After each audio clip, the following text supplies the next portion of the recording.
Yes, alright. Nkulamusizaako nnyo mukwano gwange najo sinzo bango tuwuliriza webale kwekuumira ku mayingo gano aga UG Updates TV. Amawulire agava mu ggwanga erya Democratic Republic of Congo si malungi, agatuukiridde okubanga mwami Felix Tshisekedi agawulira tegagenda kukola bulungi pulezidenti w'eggwanga lino erya DRC, anti munywanyi we Nfanfe eyamusuulira entebe ayagala kukomawo muvuganya. Munywanyi we eyamusuulira entebe ayagala kukomawo kumuvuganya gwe mukwano gwange ali eyampuliriza, era kino kyeraliikiriza nnyo Felix Tshisekedi wamu ne gavumenti ye gwe mukwano gwange wakati ng'akyali mu conflicts ezigenda mu maaso mu Eastern Democratic Republic of Congo saako ne mu Northern Kivu ne mu Ituri. Tannafuna buweerero wabula ate kino kimukubye ekikwe wawulidde nti no munywanyi we Nfanfe yamusuulira entebe former president agenda kubanga akoma mu ggwanga erya Democratic Republic of Congo, ate n'alangirira ekisinga obubi ennyo nti ebitundu bye bino wammanga byagenda osituukiramu. Oli ku UG Updates Civic Sinzo bango tuwuliriza ebale kwekumira ku mayingo gano. Gwatanna tweyungako kirira wansi waliwo ekigambo subscribe kikoneko obeere ng'otugoberera ddala bulungi nnyo. Nabagamba nti no oyagala tufollowinga towerabirako na mukadde oba omaze okusubscribinga kijja kuyambako kubanga ofollowinga n'okufuna notification message ku buli information eteekebwa ku mukutu guno. Baganda banga bali mu diaspora mbalamusizaako nnyo nammwe mukola kyamaanyi nnyo okubeezaawo amayengo gano, abali Qatar, Oman, Dubai, Saudi Arabia, US, UK, abali mu Canada saako nammwe abali Nairobi, Kenya ne mu South Africa mbalamusizaako nnyo mukola kyamaanyi mubale kulaakulanya ggwanga lya mu Uganda. Kakati nno ebiva mu Democratic Republic of Congo nga wenkugambye si mawulire malungi eri Felix Tshisekedi pulezidenti w'eggwanga lino erya Democratic Republic of Congo oluvannyuma lwa former president Joseph Kabila okulangirira nga wagenda okukomawo ewaka ku butaka mu Democratic Republic of Congo. Era kino kisitudde political tension bannabyabufuzi nga beebuuza oyo akomawo okukola ki. Kisasha April ng'ennaku z'omwezi 9 2025 former Congolese president Joseph Kabila alangiridde mu lujjudde n'agamba nti nno ngenda kubanga nzire waffe ku butaka mu Democratic Republic of Congo oluvannyuma lw'okubanga emyaka bufukunya abadde nga asirise ng'ali silent nga tajjayo mutwe, oluvannyuma lw'okubanga ajjukira nti nno yali yadduka mu exile ng'eyo gyakukumya omutwe gwe nga yatavaayo kigambo na kimu wabula kati move gy'akoze erabise okubanga egenda kushaping eggwanga lya Democratic Republic of Congo ku political table ne ku political landscape gwe mukwano gwange ali eyampuliriza. Ku statement epostingiddwa ku mukutu ogwa Twitter, Kabila yadangiridde n'agamba I am coming home oluvannyuma lw'emyaka 6 agambye nti nze nkomawo waka oluvannyuma lw'emyaka 6 ng'ali eyo mu cover asirise tanyega ng'ali eyo mu exile gye yali yaddukira okumala emyaka mulamba. Agamba nti no maze okukyekkaanya neetaaga nkomewo mu Democratic Republic of Congo mu nsi yange watali wadde kudireyinga n'omulundi n'ogumu. Agamba nja kubanga nyingira eastern parts of our territories, ajja kubanga ayingira enkambi eziri eri mu buvanjuba zajja otuukira mujukire eno mu buvanjuba ewasinga okubeera abayekera abategomya eggwanga lino erya Democratic Republic of Congo. Kakati agamba ensi yange situation gy'eriko edimandinga nze Kabila sobole okubanga mbikwatamu. Agamba nti eno time kekana akaseera participating nkiike ngene maaso n'okuresolvinga conflict ezigenda maaso mu ggwanga lyange. Agambye n'obuvumu with determination agenda kubanga akomawo mu real solution, agenda kuleeta solution y'ebizibu ebitawaanya eggwanga erya Democratic Republic of Congo. Kabila nno jjukira nti nga wenkugambye ono alangiridde nga bw'agenda okukomawo, naye okukomawo kwe kuzze wakati nga political tension ne security mu ggwanga eya Democratic Republic of Congo particularly naddala mu eastern regions embeera eyongedde kusajjuka oluvannyuma lw'obuguruupu obugezaako okuwikeninga gavumenti eno eya Felix Tshisekedi.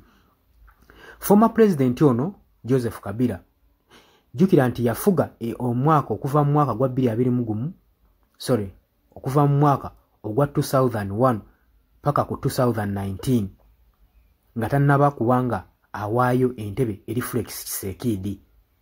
Era asigadde ali influential figure mu byobufuzi by'eggwanga lino erya Congo era Felix Tshisekedi gandibanga amawulire si malungi eri muganda waffe ono.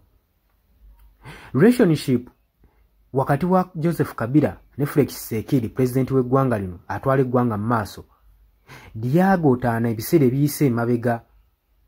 Kabila openly azze alumiriza Felix Tshisekedi ne administration ye okubanga benyigira mu buli bw'enguzi mu ggwanga, okubanga benyigira mu kutyobola eddembe ly'obuntu, okubanga benyigira mu kubanga yabba obululu era nga waliko president omulonde. Era agamba yabba obululu asobole okubanga maintaining obuyinza Felix Tshisekedi. Ku ludda olwamye nti ku ludda olulala ebyogerebwa bigambibwa nti no Kabila asigadde ali invisible hand emabega wa Felix Tshisekedi. Okwo kugassaako n'okubanga kigambibwa nti no support eyaba yekiraba M23 Rebels Movement ebadde erinkingibwa ng'eveni naddala mu Northern Kivu mu Ituri provinces. Kabila decision ey'okubanga agenda kuyingira Democratic Republic of Congo ng'ayingira Eastern Democratic Republic kabonero akalaga okubanga akyokooza region zino okusobola okulaba nga agenda deep ties ne elements ezigenda mu maaso mu buguruupu buno obw'abayeekera abagenda mu maaso n'okutigomya eggwanga lino erya DRC naddala eyo mu Eastern Democratic Republic of Congo. Wabula Banalytics bavuddeyo ne bawooninga ne bagamba nti no okudda kwa Joseph Kabila kugenda kuteekawo informal tension eri political camps naddala mu ggwanga lino erya DRC era nga tetumanyi na bigendererwa byo waaki aba akomawo. Era bagambye nti kuno si just komawo waka, this is not just homecoming, wabula it's a political statement. Kinshasa political analytics webatwe bagambye government y'eggwanga eya Congo tenaba kubanga formally evayo correspondinga ku kulangirira kwa Kabila kuna nti nno agenda kubanga akumawo ewaka ku butaka mu Democratic Republic of Congo. Wabula support abawagizi bano aba former president Joseph Kabila bo batandise dde okumobilizinga mu parties ez'eggwanga naddala eyo mu Eastern parties okusobola okulaba nga bayingiza president kugabaniriza n'obukulembeze obujja obugenda okubanga budissolvinga conflicts ezigenda maaso mu ggwanga erya Democratic Republic of Congo. Jjukira nti n'eggwanga lino limaze ebbanga nga liwe ennemba n'abayeekera bano aba M23 saako n'aba ADF n'aba Codeco. Kagamba ebizibu gavumenti y'eggwanga lino ebyayina bingi nnyo ddala era Felix Tshisekedi ali mu buzibu nnyo obutagambika kuba yina agenda kubanga akyawula ennemba n'abayeekera ba M23 ate eno Joseph Kabila munywanyi we nfanfe batali makambugu agenda kubanga akomawo ng'ali eri ali mu kuwenja kalulu kakitegeeza golowooza Felix Tshisekedi entebe y'obukulembeze anaagisigaza. Katulabe osobola okujja mu comment section n'oteekawo endowoozayo naye nga mbagaliza olunaku olulungi mwebale kwekumira ku Yugi Updates TV tugenda kubanga tukomawo mweraba. Yes, nkulamusizaako nnyo mukwano gwange yonna gy'osinzira okubanga otuwuliriza bwenna omuwuliriza wa Yugi Updates TV. Mukola kyamaanyi nnyo okwekumira ku mayengo gano. Mmwe abali emitala w'amayanja abali mu diaspora nammwe mbalamusizaako nnyo sibeerabidde kubanga wemmwe mpagi luwaga abayimirizzaawo amayengo ga channel eno okubanga ekulaakulana n'okutuusa eddoboozi lyammwe eri abantu be muba mwagala libatuukeko bonna. Abali emitala w'amayanja yemba menye ntya abali e Qatar, Dubai, US, UK, abali mu South Africa, abali ku muliraano mu Kenya, Nairobi, abali mu Canada, abali mu Dubai, mwenna mbaanirizaako nnyo mwe bali kwekuumira ku mayengo gano aga Yugi Updates TV. Kakati nno era mu ngeri y'emu twagala obbategeeza mikwano gyaffe nti enamba y'essimu gye tutadde mu WhatsApp gy'olaba eyo eri mu kikala ekimyufu eri mu people power color eyo nno gwayagala okuba ng'olanga naffe gy'ogenda okuba ng'oyitako gwe mukwano gwange gwayagala okukola advertisement osobola okuba ng'okuba bizinesi y'abantu enamba gy'oba oyitako ojja kuba ng'osobola bulungi nnyo communicatinga naffe buli kyonna ky'onooba oyagala tuteeseganyeemu nakyo gwe ali eyo ampuliriza. Mbeebazaamu ak'ensusso mmwe abagenze mu maaso okukola omulimu gw'okusubscribinga kweno channel. Buli w'osubscribinga kimanye nti oba oyongeddeko eddaala kweno channel. So mmwe mbeebazaamu ak'ensusso nammwe ababyagaliza ab'enganda bako n'ab'emikwano mbakubiriza okusubscribinga ku Yugi Updates TV mukolera ddala ekintu ky'amaanyi. Weewaawo naawe gwe atannaba kuba ng'otwegattako nga oliko gwe atuwuliriza osobola okugenda wansi awo waliwo ekigambo subscribe n'okikoonamu ojja kuba ng'osobola bulungi nnyo otwegattako. Bw'oliwo subscribe nga kitegeeza oba ogenda kuba ng'ofollowinga buli kyonna ekigenda mu maaso ekikolebwa ku mukutu guno ogwa Yugi Updates TV. Kitegeeza ki? Nti gwe ayagala okuba ng'otufollowinga bw'oba omaze okusubscribinga teweerabirako na mukadde, genda wansi wali okoonene mukadde osobola okuba ng'ofuna notification message. Buli wookona mukadde wabeerawo ka notification message akajja akakulaga nti nno waliwo information erinkinze ku Yugi Updates TV gwe mukwano gwange ali eyo mpuliriza. Ng'era we mbeebazizza ekyensuso nammwe abajja mu comment section mbeebaza. Mwabajja ne mukomentinga ne muteekako endowooza yammwe eri eggwanga ne mulitangaaza. Kubanga njagala mukitegeere. Lwaki mbakubiriza nnyo okujja mu comment section? Otangaaze omukulembeze ku ky'ekituufu ky'ateekeddwa okukola. Bangi tubalonda bulijjo ne tulowooza nti nno be basinga mu basinga. Leka kulonda mukulembeze wo oba mubaka we agenda obbakulembera. Gwe n'olowooza nti nno buli kimu agenda kuba akyemalirira. Kimanye nti nno omulonze bulonzi mukulembeze kukulembera oba kukulembera kitundu kyammwe.